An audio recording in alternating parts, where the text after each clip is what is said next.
Our next session is Breakout Session 17. It's a paper presentation session on social protection. The session will be chaired by Dr. Bozlul Haq Khondokar, Chairman SANEM. As discussant, we have Ms. Shrayana Bhattacharya, Senior Social Protection Specialist, the World Bank. Ms. Shrayana will be joining us online. As we have 4 papers in this session by Mr. Anzal Ahmed, Senior Research Fellow, IIT Roorkee, Ms. Syed Arafat Zubair, Research Assistant, Bangladesh Institute of Development Studies, Ms. Maisha Tasnim Oroni, Master's Student, Bangladesh University of Professional, and Dr. Salma Nawaz, Associate Professor, ComSats, University, Islamabad, Pakistan. I would like to invite the chair and the participants to come to the stage.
Good afternoon. Welcome back to this session after lunch. So I think Safa has given a brief but very good introduction to this session. This will be on social protection, and we'll have 4 papers to be presented here. And Ms. Sharna Bhattacharya, Senior Social Protection Specialist, World Bank, will provide her comments on these 4 papers. So just a few housekeeping rules, like I will give 10 minutes for each presenter.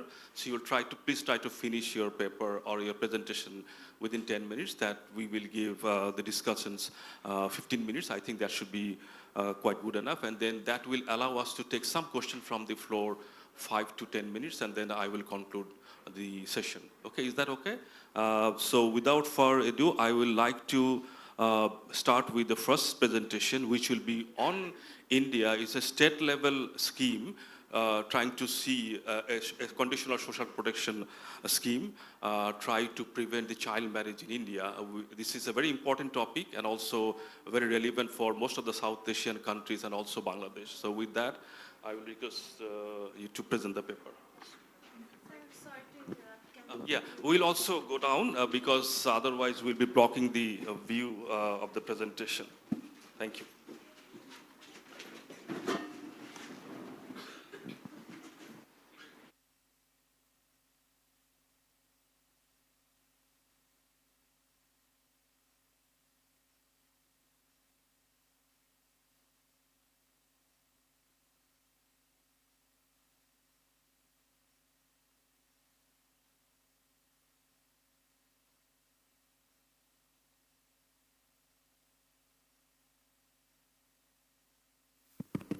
Okay, very good afternoon to everyone.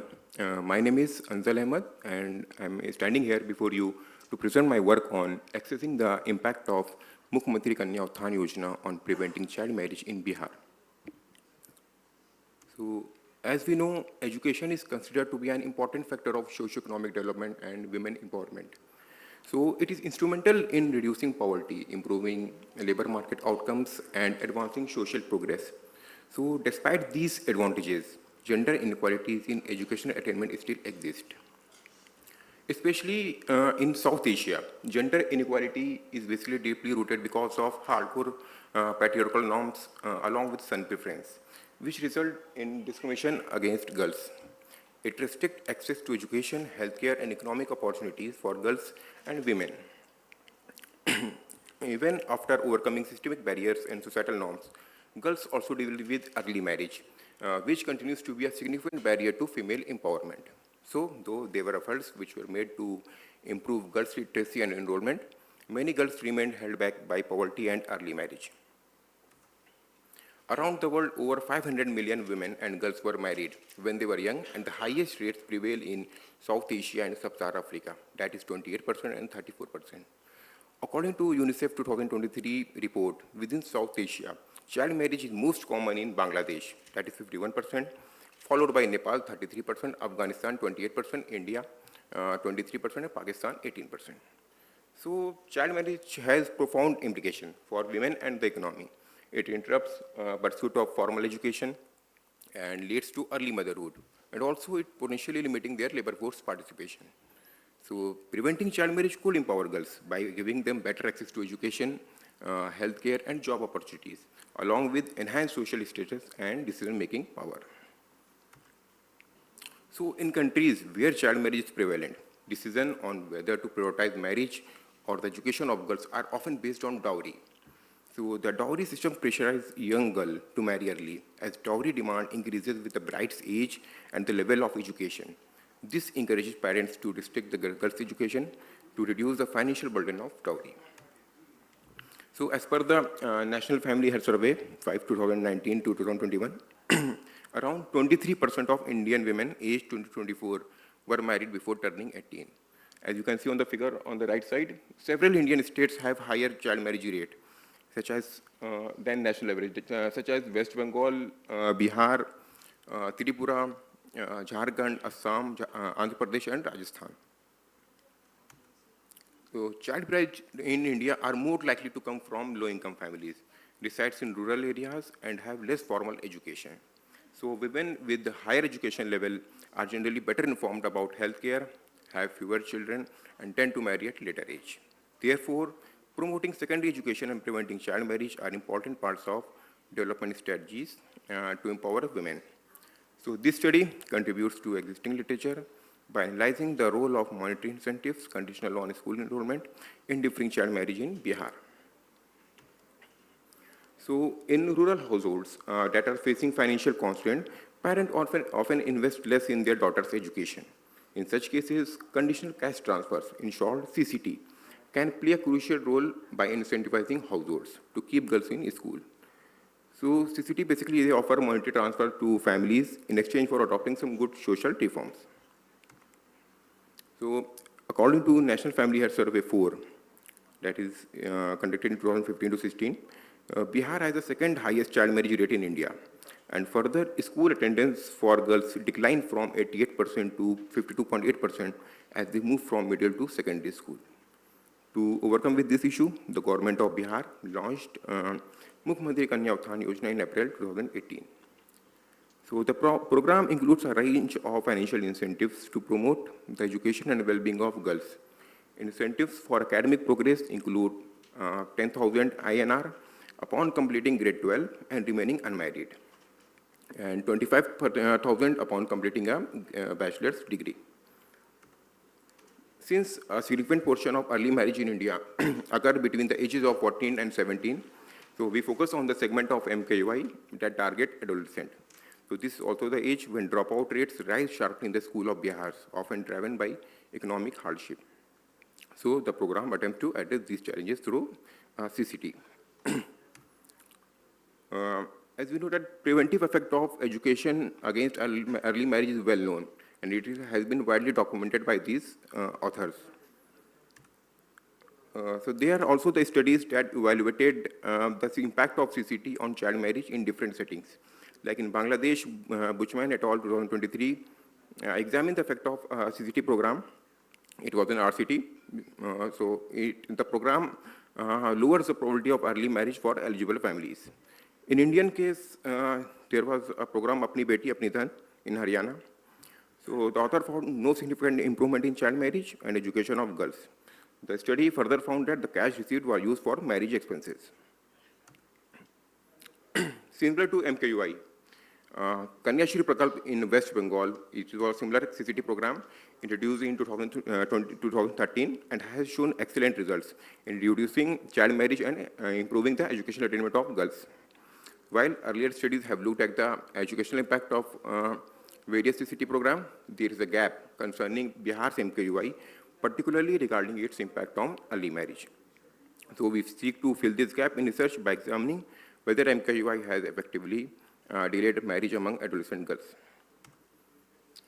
So the primary source, data source for this study is the individual records from National Family Health Survey, NFHS 3, NFHS 4, and NFHS 5. Our focus is on adolescent girls that are aged 14 to 17 in 2018 who are likely to enter secondary school and were at high risk of early marriage are the beneficiaries of this program and not the girls aged 18 to 20. So this setup allows for a quasi-experimental design and that helps to identify the program causal effect on child marriage due to exogenous policy variation.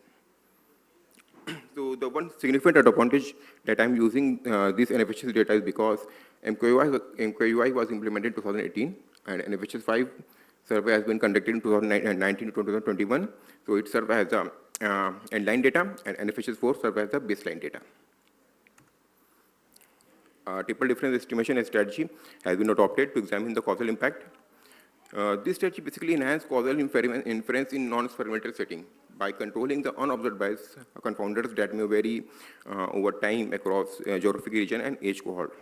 So following the methodology of Dey and Ghoshal, girls aged 15 to 18 in NFHS 5 are considered treated, while girls aged 19 to 22 in NFHS 5 form the control group. Additionally, we took data from Jharkhand as a control state because of the similar socio-cultural and economic similarities and high incidence of child marriage and absence of equivalent intervention during the study period. So this is the main triple difference specification where Y is the outcome variable, a binary indicator for child marriage, trait is the indicator for treated cohort, year basically an indicator for endline and baseline survey, and where beta 7 is the triple difference estimator that will capture the causal impact of MKUI on child marriage, and X is the vector that includes individual and household controls. So the key identification assumption of triple difference strategy is parallel trend. That is, child marriage would have evolved similarly across treated and control cohort in absence of MKUI. So this has been tested using NFHS 3 and NFHS 4 data. So to further validate the robustness of result, a placebo treatment and outcome test is conducted using an alternate age group and a false outcome which cannot be affected by MKUI. So for a placebo outcome test, we have used age at minarch as an pseudo outcome, which is unlikely to be affected by the policy. So this is the main triple difference regression results, where column 1 comprises the basic specification and column 2 includes the individual and household controls. So the primary variable of interest is the triple interaction term, trait, year, PHR, which is negative and statistically significant at 1%. This captures the causal effect of MKUI on child marriage. So as we have tested the parallel trend, so for to validate our main results, we must the parallel trend test and placebo test should we have an insignificant result. So as you can see, the coefficient of trait, year, and BHR is 0.010 and statistically insignificant, indicating no significant difference in child marriage trend between treated girls in Bihar and comparison groups. So the placebo treatment test is also statistically insignificant, showing that original models estimated treatment effect is unlikely to be driven by unobserved time-varying confounders.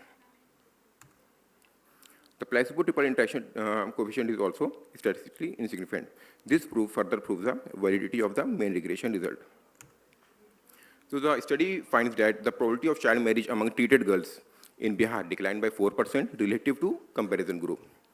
Education has shown a strong and negative association with child marriage, with completing of secondary schooling linked to a 16% decline in child marriage prevalence. Child marriage is basically less common in wealthy households and is higher among SC and OBC category girls. So statistically insignificant result of parallel trend and placebo test support the validity of the triple difference estimation strategy.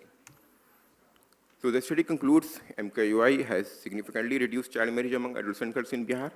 The results highlight the potential of well-targeted city program to address deep-rooted socio-cultural practice And the findings emphasize the protective influence of education and economic incentives on child marriage rates. Thus, MKUI offers valuable policy insight for Bihar and other low-income regions worldwide, where child marriage remains a deeply rooted problem and is seen as a successful model of conditional cash transfer.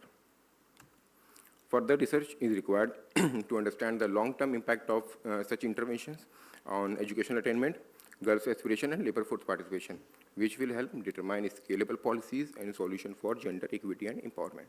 Thank you very much.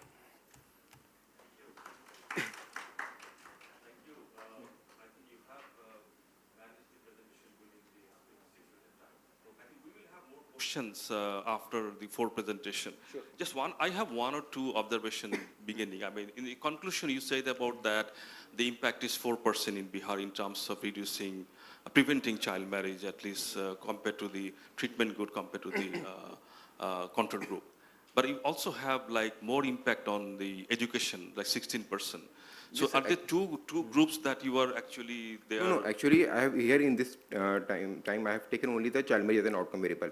Its paper is open, and actually we are working on it. So next time we will considering an educational attainment as an outcome variable. Then we will check the impact of same policy on the educational agreement. Okay, so I will have another question. How they are actually targeting them through the school or like the individual level, like the household level? Actually, basically, we have here we have done the eligibility-based exposure.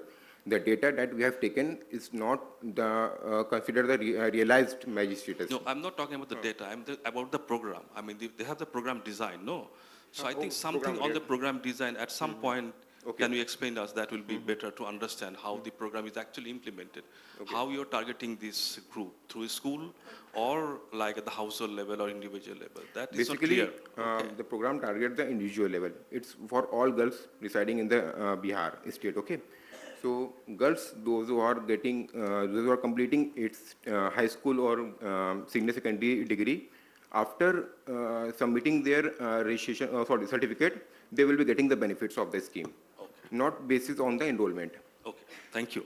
Okay, thank you so much. Okay, so I think we'll now turn to the next paper. It's on, I think, Bangladesh on out-of-pocket health expenditure, which is very high in Bangladesh and I think possibly growing. So this is an interesting study. So let's hear from you. Please introduce yourself and be on time. Okay, within 10 minutes, try to finish that. Thank you.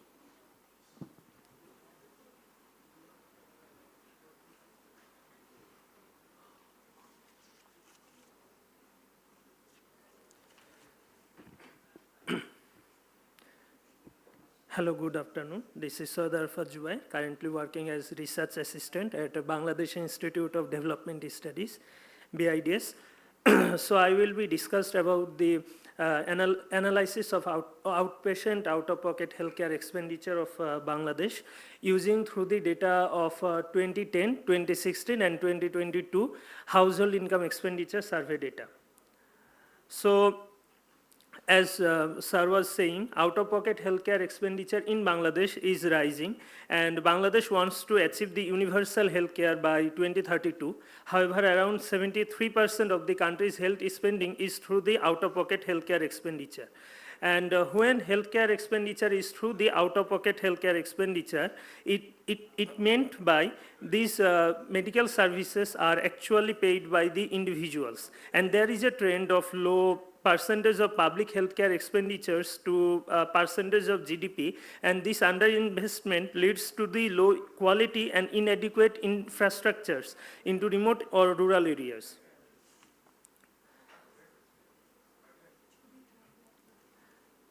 So, as I was saying about the out-of-pocket healthcare expenditure, it is about a trend which is reflected through various data that has been collected from the World Development Indicators. And if we see from the data that the economies that will graduate in the coming years from the LDC list, Bangladesh stands at the top among the all economies like the Angola, Bhutan, and Nepal or other economies. And there has been an increasing trend of out-of-pocket healthcare expenditure in Bangladesh. And if we see budget allocation in Bangladesh is really low as per the GDP allocation. And if we see over the years, this GDP allocation has been very stagnant in terms of the GDP allocation. And if we also analyze the health budget utilization over the years has not been significantly increased, and this underinvestment, as I was saying, has caused different kind of outcomes in the country's healthcare expenditures. And if we analyze those economies that are actually in the South Asian economies or actually in the LDC-based economies, we can analyze that Bangladesh stands at the lowest in terms of medical utilization, in terms of medical budget allocation.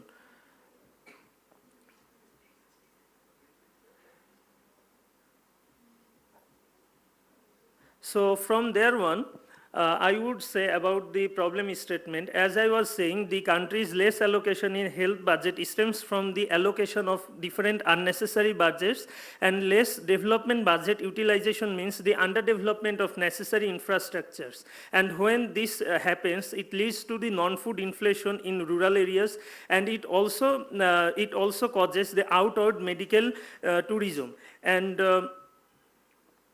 And from this, our main objective is to analyze the outpatient out-of-pocket healthcare expenditure of Bangladesh, and the specific objectives are to identify how the nature of outpatient out-of-pocket healthcare expenditure has changed over the years, and to investigate how different components like the consultation fee, cost of medicine, cost of investigation or transport cost has contributed to the outpatient out-of-pocket healthcare expenditure cost.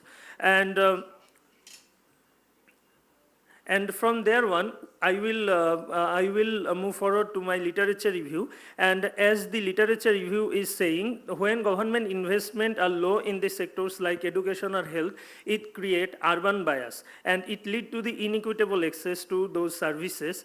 And analyzing the 2016 and 2022 Hayes data set, the authors have analyzed the out-of-pocket healthcare expenditure, and they found that the medicine costs are the largest component in the total out-of-pocket healthcare expenditure.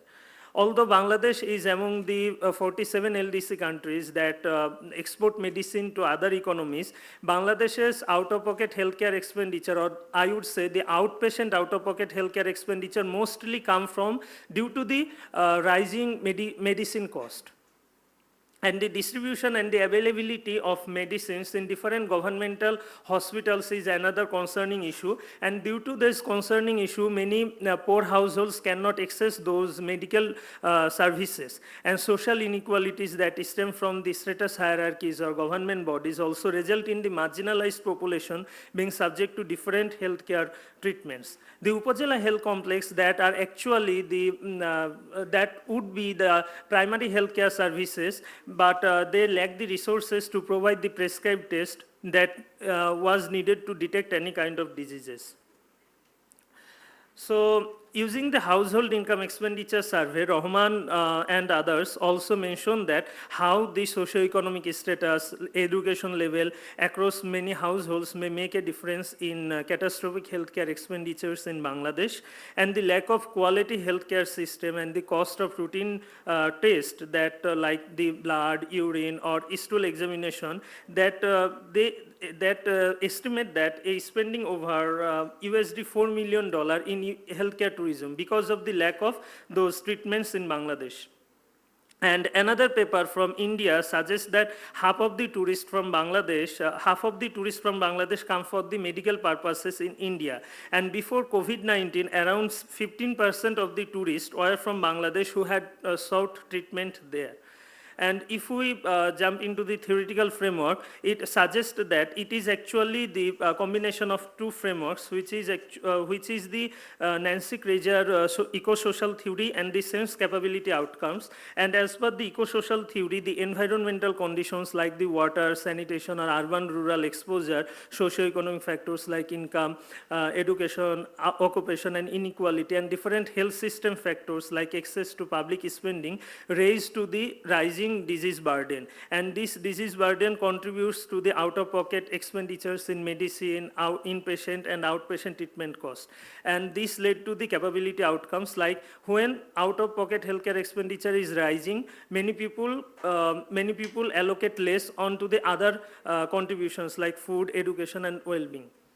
If I talk about my methodology, we have used the Hayes 2010, 2016, and 2022 data. We have particularly focused on the individuals that have experienced any symptoms of illness or injury in the last 30 days and have sought any medical treatment. And this is the background characteristics of the sample population 2010. This is the sample population from 2016, and this is about the background characteristics from the 2022. We have also utilized the empirical model by the LON model, and here we have actually used the LON OHI to measure the outpatient out-of-pocket healthcare expenditure, and here ZI represent the set of explanatory variables.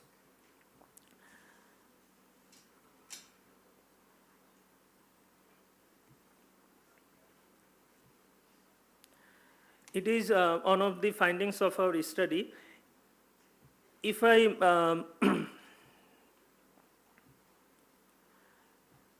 if I talk about the mean that has increased over the years, in 2010, the mean outpatient out-of-pocket healthcare expenditure was 85.67, and then it increased to 1,120 taka in 2016, and in 2022, it increased to 1,1372 taka.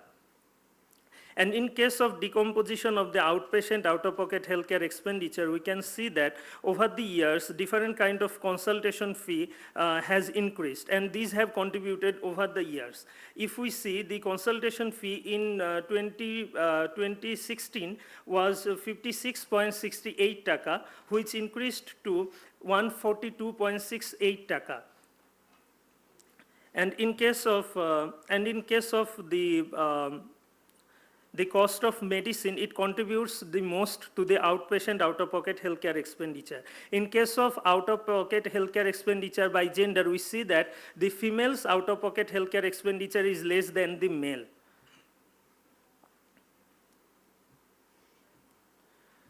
And if I want to conclude by talking about the determinants of out-of-pocket healthcare expenditure by the LON model, we can see that different kind of variables or different kind of factors have actually contributed to the out-of-pocket healthcare expenditure. Here, over the years, we have seen that the age, the determinants like earner status, and the rural-urban status has led to the out-of-pocket healthcare expenditure. Those who live in the rural areas, the outpatient out-of-pocket healthcare expenditure in those areas are much higher.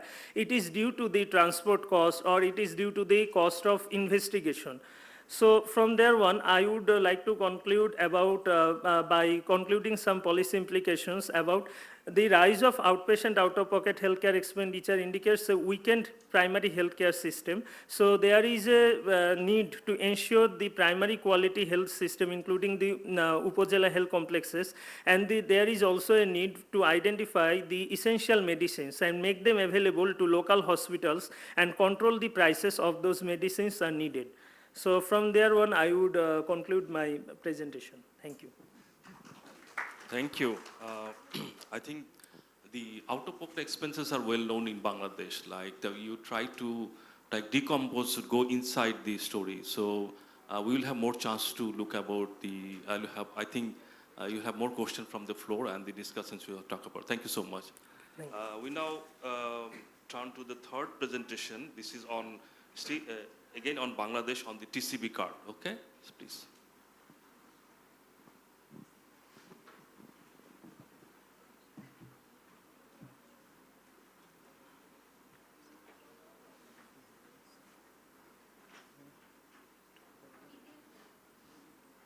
Submitted a PDF, right? This one, right?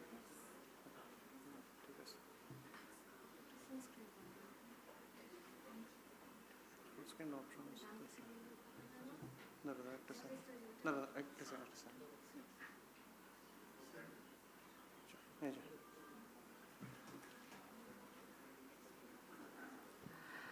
Hello everyone, Assalamu alaikum. I am Aisha Tastimorni, currently doing my master's in the Department of Economics at Bangladesh University of Professionals.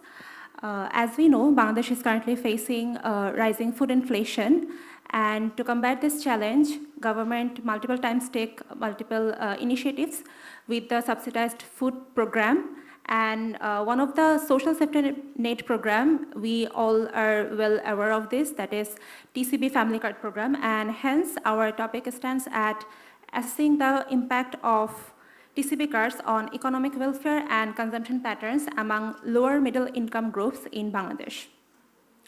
So as we know that our current situation, if we draw the current situation under 4 conditions, that is the rising inflation led to huge inequality across higher and lower income groups, since the food price range is currently inaccessible for a lot of groups, and that hence the economic instability as well. And therefore, the moderate food insecurity is also showed, that I have underscored that currently we are 84th out of 127 in GHI in the data of 2024. So if we say that the role and impact of the SNP, mostly to protect the poor community from poverty and food insecurity, and hence the poor households will get access to those basic food commodities at lower price rate compared to the local market price rate. And hence the problem statement of this whole program is inadequacy in limited coverage and inequitable distribution, and also the operational inefficiencies as well. So our research question stands at whether this program is effectively benefiting the beneficiary group who are cardholders, apart from the non-card holders, in terms of their economic welfare and consumption pattern, and also does getting this service affecting their spending behavior, and whether they are capable of spending in non-food consumption as well, such as education, health sector, and other medicine taking services or not. And also how do the socio-demographic characteristics such as age, income level, and employment are affecting or correlating with getting access to this service, and also the overall constraints that arise in this program. So our research objective is to assess the TCB card access is affecting cardholders and non-cardholders among the in this determinants, that is economic welfare and consumption pattern. And also our study adopts mixed method approach that I'm going to showcase. So existing literature reviews are mostly the importance of SNP, and also the importance of cash-driven program. And from our study, we have underscored that in Bangladesh, only SANEM and TIB have explored this service, and where SANEM is focused basically on the efficacy on the execution stage, and TIB focused on the governance challenge while executing this program. And mostly these two programs are descriptive. So the overall gap remains that whether the beneficiaries of this program are getting benefited or not. So hence we have incorporated mixed method approach. Under the quantitative study, we have executed PSM, that is propensity score matching analysis, and under the qualitative study, we have taken 2 KII. One is the spokesperson of TCB, MD Humayun Kabir, and the other is a local dealer of TCB card program, and also one FGD to find out the other underlying factors that is making impact on their economic welfare, and also how does the correlating factor is affecting their welfare. So here are the sampling strategy, that is a stratified random sampling with snowball, and our determined sample size was 386, but due to resource constraints and time limitation, we were able to reach out 368 households, and we have covered 8 administrative divisions, and the data have been collected through the open data access from government website, and the whole survey have been online over the phone call survey, and the other control group, those are non-card holders. We have interacted them in person and across the slum area in overall divisions of Bangladesh. So this is the interview guide that we have followed during the KII and FGD. Whether you can see, we have asked them about purchasing overview, economic welfare overview, and TCB card service satisfaction overview. And this was the FGD demographic profile. So from the FGD, we have got that their monthly purchasing capacity often deprived them of consuming sufficient food for the overall month. But we have got that they are quite satisfied with the overall product pricing and product quality, but they are also recommending us to ensure additional staple food such as saline, inclusion of saline, and during the Ramadan inclusion of other staple food as well. And there has been, in terms of economic welfare, there has been a slight decrease in reducing their food expenditure, and hence that decrease in food expenditure, they were able to spend those extra saved money in other non-food consumption as well. And in terms of TCB card service, they have shared a lot of opinions, since we all know there have been long queue in front of TCB trucks, and they face severe problems such as inconvenient opening hours. Most of the time they face that the trucks are open mostly in the working hour, so they face limited stock and also the non-cooperative staff behavior while waiting in the queue. So they also said that there should be a small selling point area at every point that should be informed beforehand, so that they can get easy access of that service. And these KI findings is from the spokesperson of TCB. They have, when we shared our survey findings before them, he said to include these things with this program, that is multi-stakeholder, that is a multi-professional committee is required to ensure transparency, and also creating a digital dashboard to ensure transparency and to get to know whether this service is executing in proper channel or not. And these are the qualitative analysis we got from our survey response from the open-ended questions. So we have asked them what kind of challenge they face. So they have shared that lack of transparency and limited package availability, and also shared the room for improvement, that those are fixed distribution schedule, and also better training for suppliers to improve stock management and availability. And this is the survey response. We can see that almost 53% are aware of this TCB card program, whereas in terms of food quality and improvement, 55% says it has been remained the same, and in terms of financial stability, 51% are pretty satisfied with this program, so their financial stability is pretty good. And talking about changing in food expenditure, so 55% remain same, and most of them are mostly satisfied. So from the quantitative analysis, the key variable, treatment variable has been TCB card ownership. So 0, those who have card, and 1 who have card, and 0 who have no card. So outcome variables have been monthly food expenditure, monthly non-food expenditure, and savings, and increase in savings. So these are the sample characteristic pre-matching, and this here you can see that in the PSM result, household income, the program is successfully targeted who are older, who are mostly lower income household based, and who are mostly unemployed. So we can say that in the treatment effect key findings, the non-food expenditure has been positively impacted through this program, and there have been significant increase in their savings.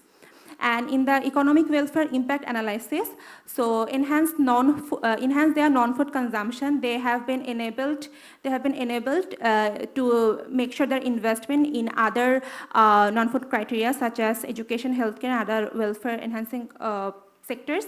And for their improved savings capacity, they were able to build economic resilience, and there have no negative impact on food security, since it mostly depend on their behavioral perspective, whether they want to expend their reduced money from in the other sector or not. So our recommendations have been to enhancing targeting accuracy and address the distribution challenge, and also to expanding the scope of food items. So the limitation gap, since we have time limitation and resource constraint, so further studies should assess long-term impact of disabled smart cards on consumption, poverty, and food security. Thank you. Thank you. Very in-depth study and also very interesting study. But I guess this the survey was done by you, no? Conducted by Done by my whole team. One Okay. team member is here and other is not. So we have been 3 team members in Okay. one group. So one or two observation. I think one thing that we did not get from you is that you talked about like recommendation, the targeting accuracy, okay, but we didn't hear from you what is the targeting inaccuracy in your study. So you can talk about later, okay. The other thing is that like the non-food expenditure increased by 1,000 taka per month, no? So it seems on the higher side. Savings is also 14% increase, seems higher side. So I think if those are true, then this is a, very effective instrument in terms of raising savings and also non-farm activity. But thank you so much. Thank you. Our last presentation will be on Pakistan. I think they will join online. So are we ready?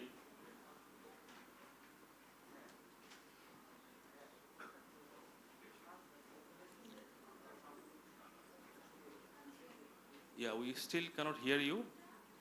Yeah. Yeah, Assalamualaikum. Can you listen me? yeah, it's fine now. You can carry on. Thank you. Yeah. Yeah. Good afternoon. Good afternoon, everyone, and thank you to BRAC for organization this important platform for discussion on poverty and social protection, and give me opportunity to present here. Today, I present our work on evaluating Pakistan National Poverty Graduation Program. Can you see the slides? No, we Or cannot see open the my slide. side? No, not yet. Can you upload the Okay. slides? Open from my side? Yeah, from we don't know, but we are not seeing your slides. Okay. We're checking from our side also whether we have the problem is on our side. Okay, but can you please check on your side?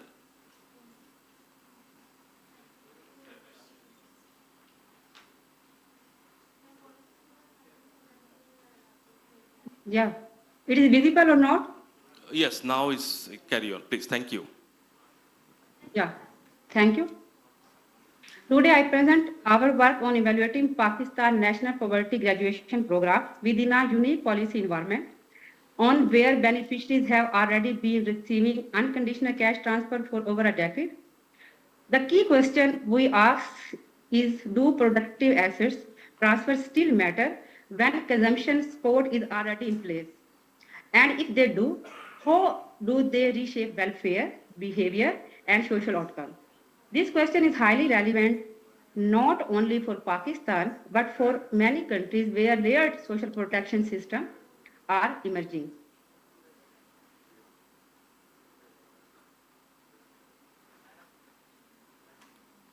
The global literature on graduation program shows that asset transfer can significantly improve livelihood. However, most of that evidence comes from contexts where households lack stable consumption support. In contrast, Pakistan presents a different setting. Households already receive long-term unconditional cash transfer through BISP, and the BISP is the largest social protection program in the South Asia. This is a state-led program. This changed the economic environment fundamentally. So instead of asking whether assets work is isolation, we ask what is the incremental value of assets when a basic income floor already exists. This is the key contribution of our study. Our objective is to estimate the short-term impact of National Poverty Graduation Program asset transfer in this layered system. NPGP is one of the largest state-led graduation programs in Pakistan. It provides productive assets, primarily livestock, along with training. We test whether this additional intervention improves welfare, and importantly, we examine multiple dimensions, for example, consumption, assets, financial behavior, and social outcome. We use a household survey of over 4,000 households, combining treatment and control group around the eligibility cutoff. This data is collected on the baseline study of the NSER 2020 data, and then based on the baseline survey, then we collect the we collect the data for 4,000 households. This is a random sampling, and the two equally distribute control and treatment group. This is complemented with administrative data and the Pakistan Moza census, which allow us to control for local infrastructure and pre-existing conditions. This combination enables a richer understanding of both household level responses and contextual influence, for example, socioeconomic indicators. We employ a regression discontinuity design as a parametric regression discontinuity.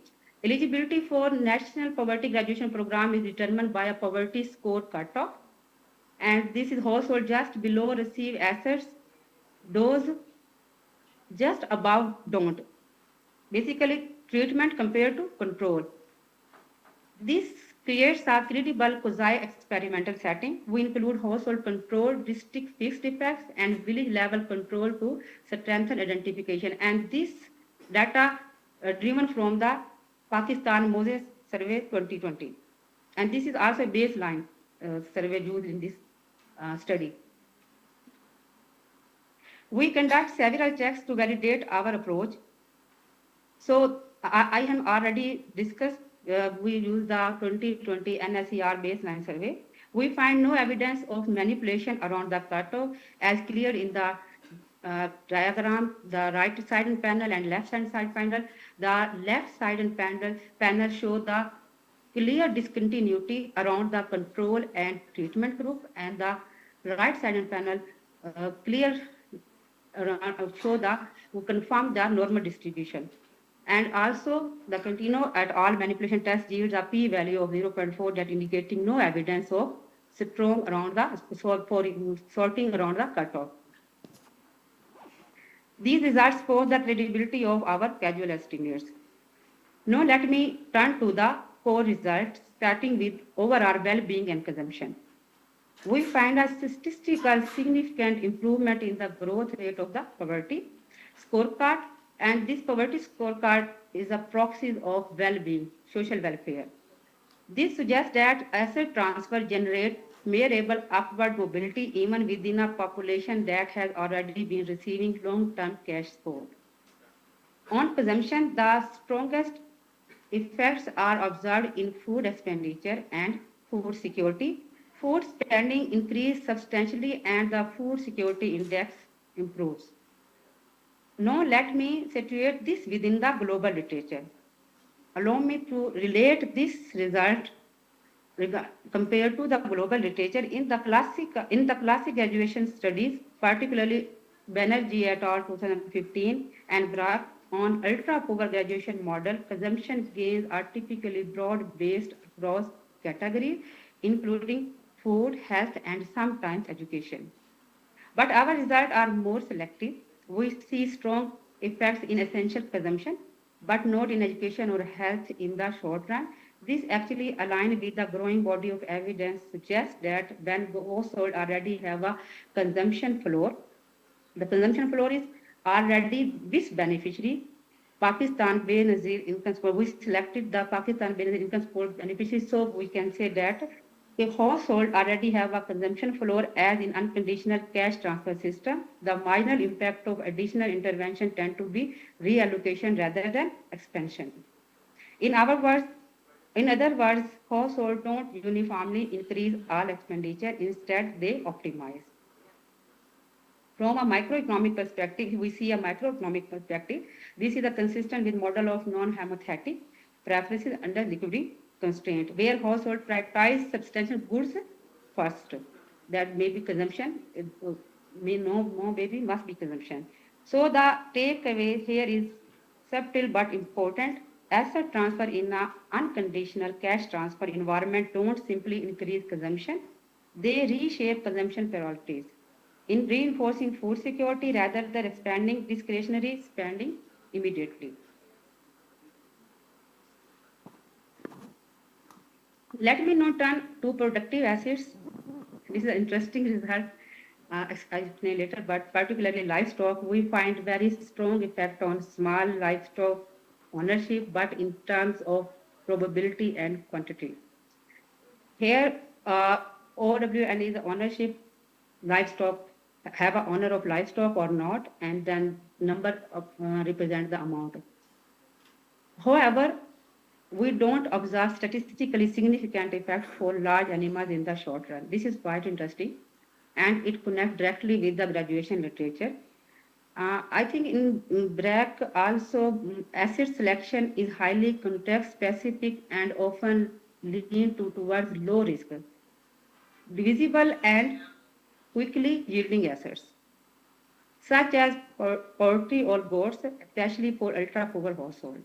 Our findings strongly support this design principle. Small animals are easier to maintain, less capital intensive, more liquid, and more adaptable to household labor constraint. In contrast, large animals, while more valuable, require higher maintenance cost and carry higher risk. And of course, the financial to fulfill the financial needs and household expenditures, may be the household sold these large animals. The fact that some household may sell large animals reinforce a key insight from the literature. Note, all assets are equally productive in practice.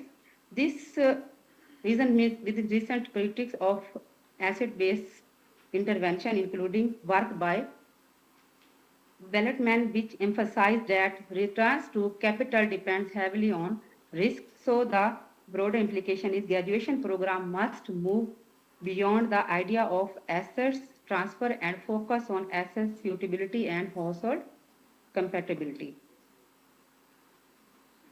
I think you only Moving have 1 to minute. durable. Excuse me, 1 minute. Can you finish within 1 minute, please? You just have 1 minute to finish your presentation. Is that okay? I don't know, but are you saying stop the presentation? Yeah. Okay. So I think we need to finish this like session within time. Okay. So you have just 1 minute to complete your presentation. Is that okay? Yes, okay. Thank Okay, you. Thank don't you. mind. Okay. Yeah. Yeah. So I skipped the slide and go to the financial behavior. Can you allow me? The financial behavior on the and the social integration behavior.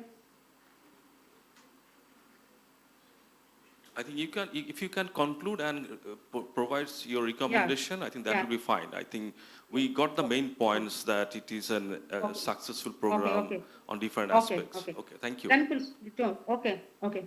To conclude, asset transfer remains effective even in the presence of long-term cash supports. They improve welfare, enhance resilience, and promote asset allocation. However, the effects are selective and come with trade-off.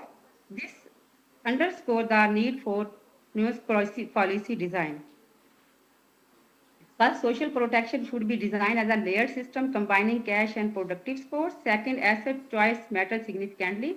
And the third one is policymaker must consider unintended consequences. Finally, long-term evaluation is essential to assess sustainability. Thank you. I would be happy to take questions. Yeah, thank you so much. I think from online, it's not always easy, but you have done it quite nicely. Yeah. Thank you so much. I think this is a very interesting study, and I think very in-depth study, and you have covered a lot of areas. I think the one thing that normally I find it is very easy that like the two of the important objective is to reduce poverty and also like graduating them. So if you can at some point talk about what are the poverty effect of this group, I mean, like before and after the program, or once they are there, the program, and what is the graduation timeline, okay, how many, and also normally this study don't follow after that. So after you graduate, the program is done. So we don't trace that, what is the, I mean, like, are they doing, are they fall back to poverty, or they are doing okay with after the intervention. So with that, I think when you have some time, I mean, in your question answer, you can answer those things. So I think this has been an excellent 4 presentations so far. So now time to move on to listen to our very distinguished discussants, Ms. Shayana Bhattacharya, who is a senior social protection specialist at the World Bank. She will be joining online. Shayana, over to you. Can you please finish by 15 minutes, within 15 minutes? Thank you. Sure, are you able to hear me? Just let me be sure that I'm audible and Yeah. great. Firstly, thank you so much to Sanem and to the team for the invitation. And this has been a really enriching set of presentations, and I really enjoyed reading the papers. I will actually probably try and finish in 10 minutes because I would like to actually give our presenters some time to be able to respond. I'd like to actually just take a step back before I start to engage with the individual papers and make 3 important points, which I will then weave into my comments on the papers. And that's really the global scenario and as well as the South Asian scenario when it comes to social protection. One, we know right now with everything that's happening in the world, the need for social protection systems that can very quickly identify changes in precarity, in vulnerability, in poverty, and respond to those needs. And the ability to have dynamic systems is becoming absolutely critical in the way governments respond, the way targeting is done and updated, and also in the way any kind of fiscally sensible and sustainable social protection system can be organized. And I think one of the things that I felt that was a little missing in the context sections for all the papers, perhaps less so for the Pakistan piece, was maybe some broader context setting of social protection in the individual countries in which these papers have been situated. I think that would really have enriched some of the context. I found a lot of context and helpful information on the individual programs, but perhaps situating the program in the broader social protection context of Bihar or the state or the countries, that would have been very useful. I did see that coming through, particularly in the paper on Pakistan. So that's one. The second is if you start to look at the literature now on social protection and the direction of travel, 2 things become clear. One is the idea that these are just cash transfers or social assistance programs for the poor is no longer perhaps a very helpful way of framing social protection. In fact, the way to frame social protection now is to think about how do you strategically invest in the economy through these transfers. It could be, programs to attend to human capital for young girls through child marriage. It could be programs that provide core inflation response through TCB. It could be layered approaches for graduation. It could be perhaps instruments to deal with healthcare expenditures. But how are all of these actually contributing to labor market responses of beneficiaries?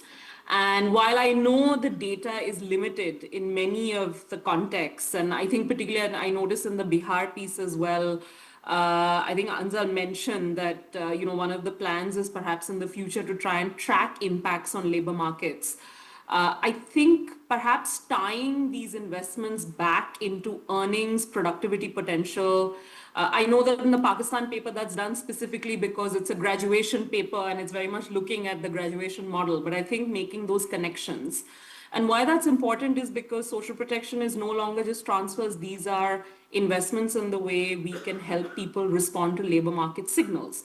So for example, a lot of what we're seeing in South Asia is people decide migration decisions as well, sometimes within a country, based on whether they can carry their social protection benefits with them or not. So thinking very carefully about how these transfers are also interacting with employment decisions, I think moving forward will be very critical. And the last piece, I think, just in terms of global context, is that all of these papers, I think, try and address the really difficult elephant in the room, which is even if we think about the impacts of these programs, if you have large macroeconomic shocks, which globally we are on the cusp of facing, and many countries are sort of seeing acute examples of this and implications of this. How do we use the social protection system as also a way to support macroeconomic reform? It could be future subsidy rationalization. It's been done. And I think maybe situating a lot of these interventions also in the macroeconomic context of spending and fiscal space, I think is very important. So with these 3 points, maybe I will address a couple of questions I had for 4 of the papers and just open it up for a discussion. The first thing I just felt actually across the 4 papers, and I mentioned this, perhaps a bit more on the social protection context of how these programs fit in. And that links also to the way analysis has been done, because I think many a times, those of us who are practitioners or working with policymakers in the social protection space perhaps face this problem as well. We tend to think of us, these programs in silos without thinking of them as a bundle of interventions. So for example, take the case of TCB or Bangladesh. In Bangladesh, there are about 95 social protection programs as per the last budget. In India, there are at least 400 plus national programs, and then there are state level programs as well. In these contexts, I think thinking not just about the individual program, but also thinking about how the benefits are what is the impact of the benefit in interaction with other program benefits that these particular households might be receiving, I think is very useful. And I didn't see those interaction terms as much in the paper. So I think thinking of not just of these evaluations, and I understand that there's a methodological strategy which looks at a specific program, but it's doing a disservice to the analysis by not bundling these with other potential interventions, which would be very useful. So I think the first, I think my suggestion, particularly to the MKU, the Bihar evaluation, is perhaps situating the impacts also in interaction terms with the many other social protection benefits that a particular household may be receiving, which may then actually influence the impact of the particular cash transfer. And also situating the program's targeting in the larger scheme of how the social protection system in Bihar works. So that's one. On the next paper, which was looking at healthcare expenditures, I was a bit unclear because I understand the sort of context of the determinants, but I felt that the paper could be a bit more perhaps ambitious or provocative in sort of ending with recommendations. So is the set of recommendations around health insurance? Is it thinking a little bit carefully about the fact that if the supply side, when it comes to health facilities, have not improved, then perhaps even providing additional support for out-of-pocket expenditures is not going to be particularly helpful. I'd like to see that kind of systems thinking and linking in perhaps the conclusion in the way the paper ends. I think that would be very useful. I found the TCB paper really very, very useful, just also for our own dialogue right now, thinking about these food programs. One thing I did find missing, and I think you mentioned this earlier, which is that we know if we look at the food-friendly program, if we look at other food programs in Bangladesh, highest data tells us that targeting has always been a major challenge with these programs. benefit incidence is extremely skewed actually towards the non-poor. I wanted to hear a bit more about the targeting of TCB. And the second question is there something in there in the way questions were asked of beneficiaries of the potential of cashing out some of these transfers? And I think maybe having the speaker and the presenter just speak to some of those issues would be helpful, and perhaps then later describe them a bit more in the paper as well. Finally, on the Pakistan piece, I mean, I learned so much about these ideas of layering, but one question I had is that, one of the things that the graduation agenda and the graduation approach has been, criticized for increasingly is that it still doesn't support formalization, right? Or linkages of these particular jobs or livelihoods opportunities to perhaps a ladder towards the formal labor market. And not that one is arguing that every business needs to be formal, but if there are gains from formalization, particularly of enterprises, I was curious whether, the program that was being evaluated, if you saw any shifts in, at least at the household level, perhaps the education or job opportunities that others within these households were accessing, that seemed to signal at least growing productivity of some of these enterprises and perhaps some move towards formalization. And I think it would be really useful to actually understand how some of these transfers and this approach was interacting with the broader labor market.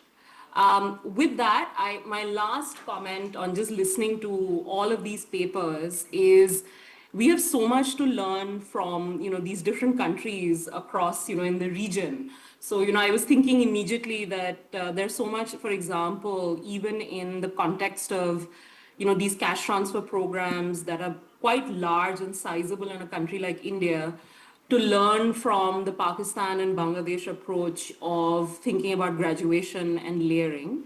I was thinking also that, for example, there's so much to learn also about the fact that the TCB approach in Bangladesh and what that means in terms of food assistance for other countries within the region.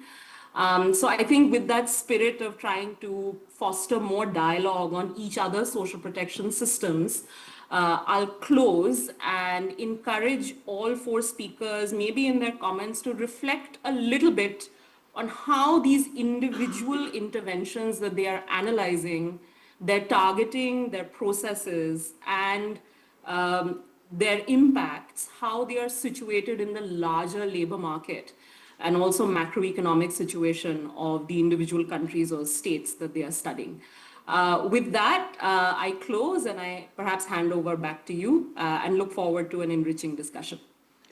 Thank you very much, Rayana. This was excellent, what you call summarization and also different questions back to the presenter. So they will have time to do that. But I think what you have done is very nicely. I think the question of three things, in terms of the impact on targeting, which is not easy, always difficult to estimate from a survey of small surveys and all kind of things. And we know this is a problem when we have targeted programs. So this is an ongoing challenge for all of us, including World Bank. They are promoting, they think that the PMT is a solution to this one.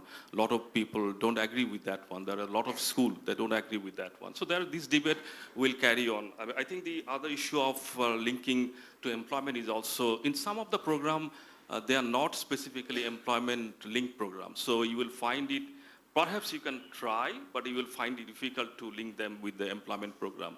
Largely, I think the fiscal sustainability and also macroeconomic impact, lot of current social protection economies and specialists try to do that in a macro setting. So you can try to see that from a macro perspective also. And I think these programs need to see also one important thing is what is the trade-off of this program? If I don't invest in this program, but in a different program, are we get a better result? So I think this question is also very important. Sometimes, in a cash transfer program, whether it is conditional, asset transfer program, you will tend to get some positive effect. May not be 100% accurate, but the question is that, what is the trade-off?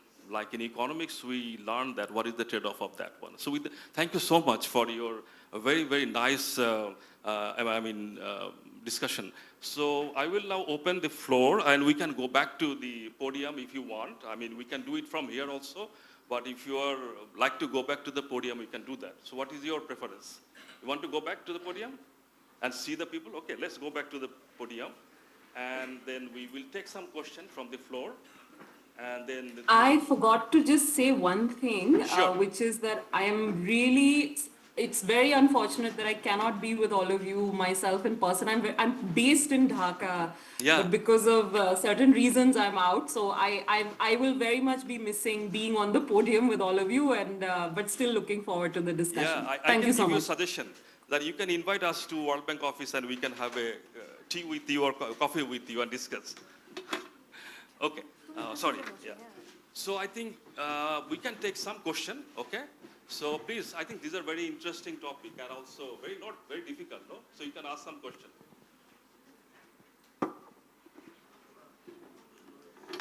No questions from the floor? Oh, yes, please. You identify yourself? Hi, I am Atif. I currently work at JPAL as a RA. So this is my question to Anzal. And I'm also from Bihar, the same state that the study is based on. So, but this is not especially linked to this study, but this is to understand what are the theoretical possibilities of this kind of conditional cash transfers not working. And I know that you shared the similar type of impact assessment on Haryana, in which the results were insignificant. But what could be the mechanism of this cash transfers not working? That's my question to answer. Thanks. There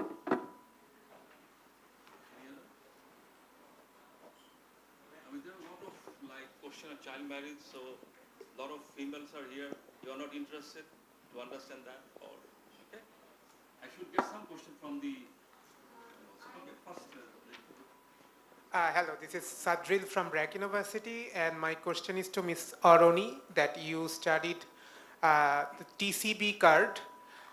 In your study or in your overall research experience, have you seen that whether there has been any scale up of this TCB program, especially after COVID or pre-COVID? Thank you, that was my question.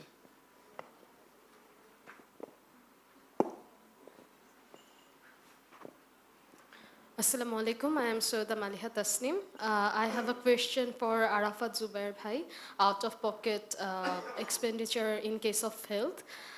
আমি একটু বাংলায় প্রশ্নটা করব যে আপনারটা তো মোটামুটি quantitative একটা স্টাডি, আমি স্পেসিফিক্যালি একটু ম্যাটারনাল হেলথ নিয়ে যারা কাজ করছে ওদের সেকশনটাতে যদি যাই, একটা কোয়ালিটেটিভ স্টাডিতে আমি যে জিনিসটা পেয়েছি যে আমাদের যেসব রুরাল এরিয়াসগুলো আছে ওদের জন্য কিন্তু ম্যাটারনাল হেলথের মানে ম্যাটারনিটি লিভ যারা আছে তাদের জন্য কিন্তু আলাদা একটা ভাতার সুবিধা আছে।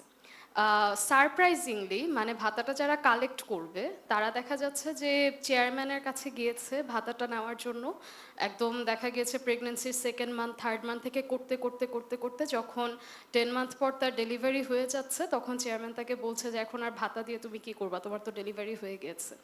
তো এই যে আউট অফ পকেট এক্সপেন্ডিচার, যে টাকাটা আমার নিজের পকেট থেকে যাচ্ছে হেলথ কেয়ারে, ডু ইউ থিঙ্ক যে এখানে একটা পলিটিক্যাল ইকোনমিক ভিউ পয়েন্টও আছে? এটা কোয়েশ্চেন আর কি আমার।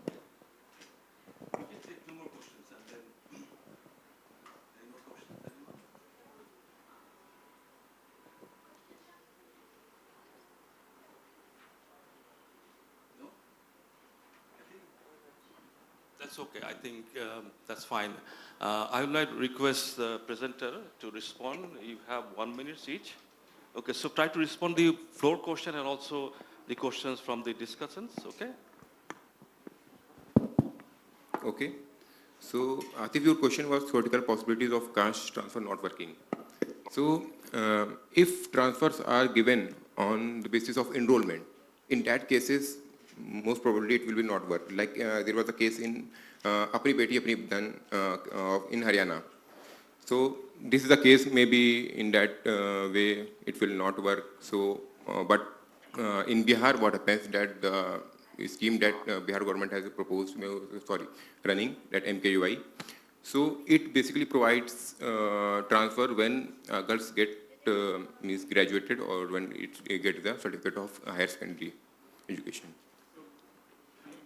After they are done with their education and still not married. Still not married. Condition is there, not that's the thing. Conditional is there and remaining unmarried until 18 and getting your 12th.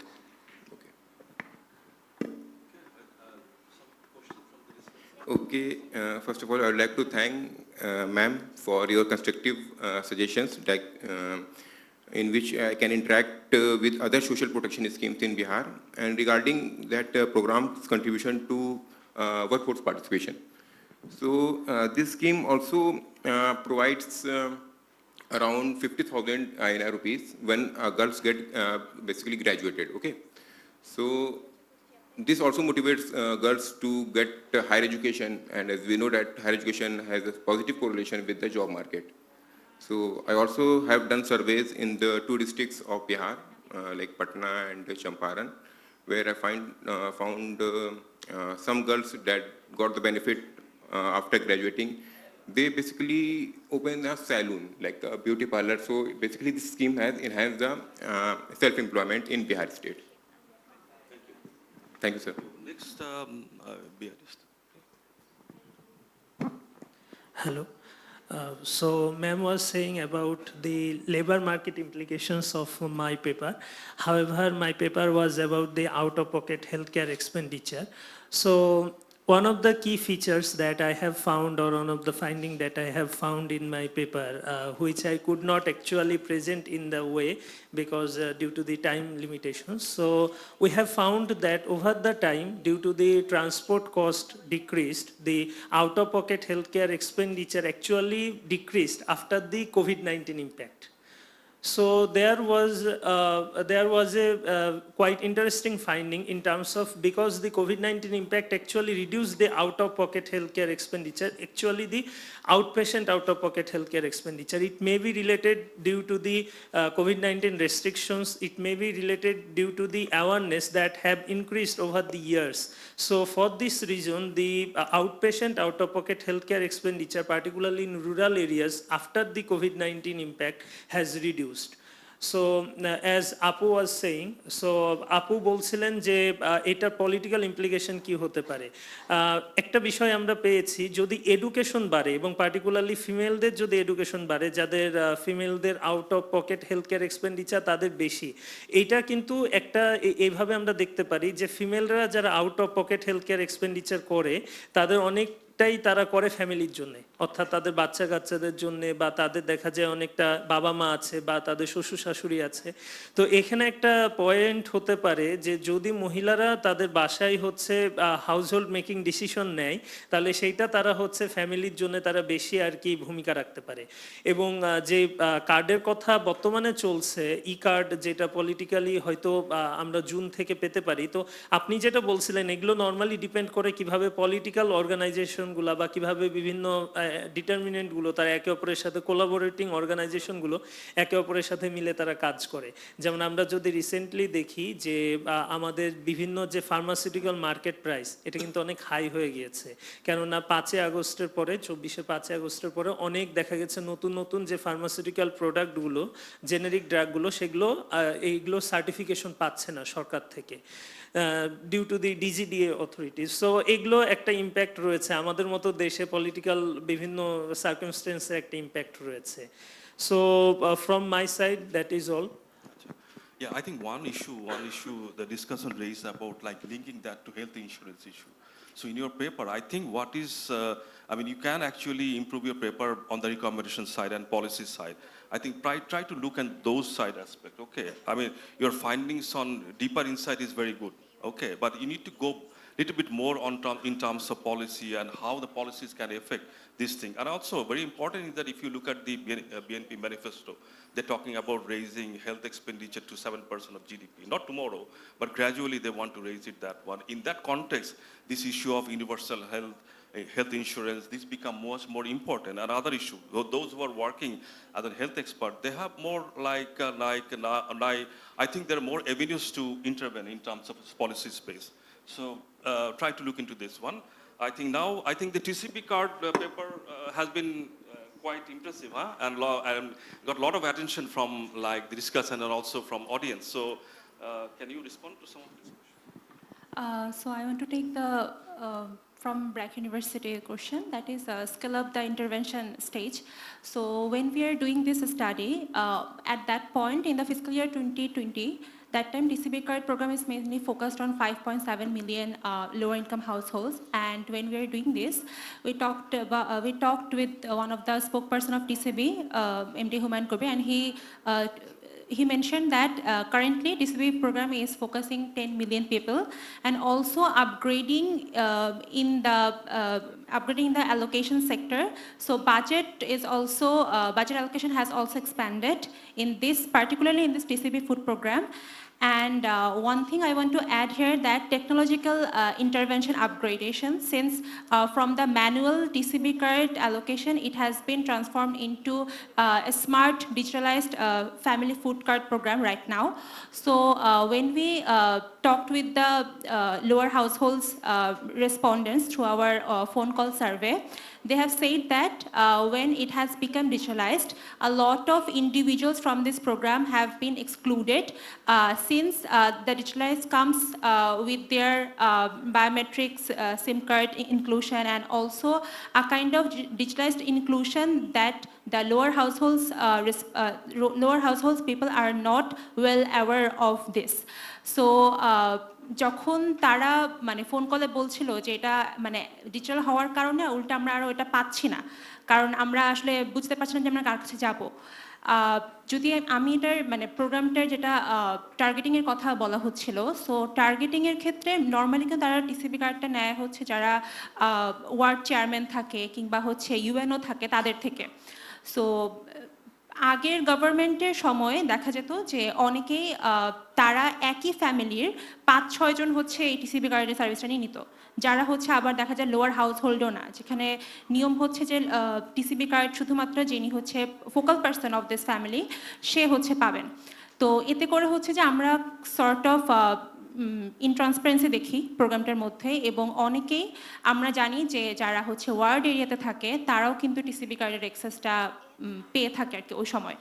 So এই particular ইনডিসক্রিপেন্সিটা আমরা দেখেছি যে এখন আগের থেকে একটু কমছে যখন এই ডিজিটালাইজড জিনিসটাকে বলা হলো যে এটা করা হবে। আর যেটা আরেকটা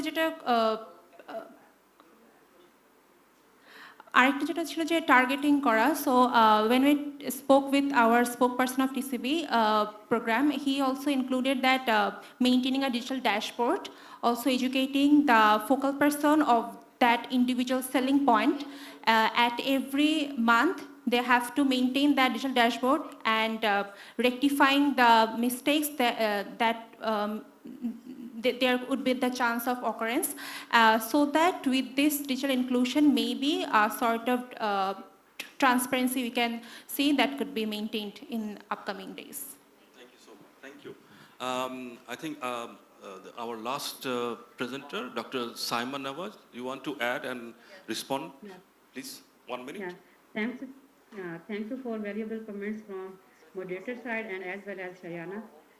Shayana, I am totally agree with you. So, you know, there's always still remains room of discussion of the formalization, especially in developing countries. You know very well. So, it does not support formalization. Absolutely true, we find such evidence that there are spillover effect. So, but yes, no formalization, weak linkages are common. We have to think differently as we are proposing more of market-based solutions. So, and then the other comments, yes, there are poverty reduction impacts. We are conducting medium-term survey, especially during the flood. So, graduation rate is around 50%. So, if you have any questions, please tell me. Thank you. I think excellent. So, I think as a chair, I think thank you so much everyone, including those who have joined virtually. but I have a responsibility to summarize, even not summarize, just talk about this issue and also close this session. So I think social protection is very close to my heart. I mean, I have been working in this field for last 15, 14 years and have been done a lot of work in globally. So I think the issue raised by, I think summarization by Shaina was very, give a different context to the way people normally thought about social protection system. She talks about a dynamic registry, which is very much needed for a very effective adaptive social protection system. And I think Bangladesh is trying to do that. Like they say, it's not easy, but I think we need to try to see how we can integrate all the different MIs, different database into one single effective registry that will provide us data on hand that we can respond very quickly. I think that is needed. And I think that is also pushed in different parts of the world, also trying to see how we can actually basically move into more adaptive social protection system. Why? Because the vulnerabilities, different kind of vulnerabilities are increasing, the frequency is also increasing, and also there is a budget on the other side. So you need to maximize the value for money of this kind of program. And normally what we see that the value for money of the social protection program are not very high because of different kinds of program and the error and other things. I think that's one good thing. In terms of framing social protection, linking that to employment is a very good, is a different angle to the people who talks about this is a right-based approach and this is the right of the people and you have to give them the transfer, even if that is not linked to employment, other kind of things. So that's a different angle that we can discuss and debate all about. And the macroeconomic fiscal sustainability very important. I think I'm not in favor of running a program, taking money, taking loan or borrowing fund. This should come from your budget. This should be then it will be fiscally sustainable and predictable. Otherwise, this program may run for 2 years in an annual development program and then what happens after that? So you are accustomed to receive some kind of fund for the last 3 years and then you could not graduate, you could not employable. So what happened to this family? So this is another important thing. I think I will conclude by saying that in the case of Bangladesh, we are testing. We have tried 2015. We developed this. I was involved in the preparation of the National Social Security Strategy, and we have set out a lot of institutional reform, program reform. We have improved. We have been able to do something, but most of the cases we did not actually achieve most of the target that we say. So from my side, I see the social protection have 4 pillars, like cash transfer program, then you have this social insurance program, then you have employment program, and I tend to add another one is the social care program, which is becoming very important, child care, disability care, also elderly care. In terms of that, so this is very specific that but what happened in most countries, including Bangladesh, I think it's also true about South Asian countries, that we are perhaps doing better in cash transfer, but not so much in social insurance, and very poor in terms of the labor market intervention. So those are the trends that we have. We have to come out of that trend and try to see how we can improve the social insurance because the affordability is increasing. So we can afford in terms of investing or participating in this kind of insurance program. This could be health insurance, this could be unemployment, then other pension, universal pension fund, those kind of things. And also, I think the emerging thing that has not been talked much about is the social care. I think there is also a lot of scope for participation of the private sector and community. It should not be on the government only. And I think there is a lot of scope in terms of participating. And that will be, to my own research, that will be win-win for a lot of the women, because this will be run by basically women, employed by women. So with that one, this is a very fascinating session. I learned a lot in terms of learning, from your presentation and also from the discussion. Thank you so much for everyone. Thank you. Thank you. Thank you.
ওনাদেরকে দিলে ক্লাসটা change করা তো আর chair আমার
Hello, hello, hello, hello.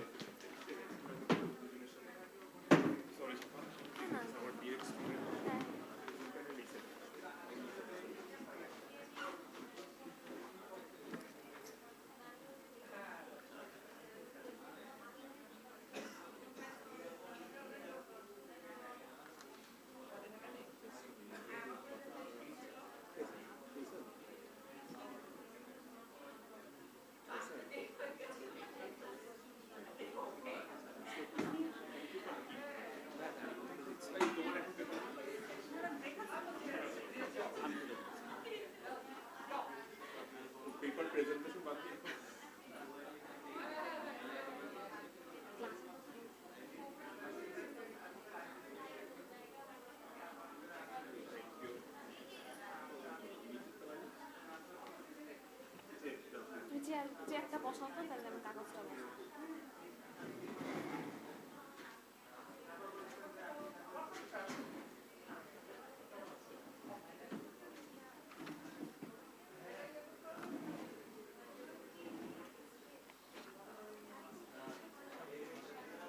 আসলে টি শার্টটা সাইডে দিতে হবে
understand AI.